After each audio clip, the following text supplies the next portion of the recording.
பொன்னுலியின் மீதினிலே ஏறி வீரமணி கண்டனேவாயப்பா,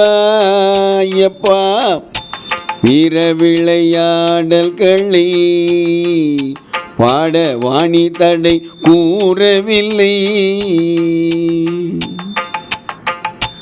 கொஞ்சி கொஞ்சி பேசும் குந்தன் அந்த பிள்ளை மொழி கேட்டிடவே ஐயப்பா, பந்தலத்தான் செய்த தவும் இந்த பாமரன் நான் செய்யவில்லையோ.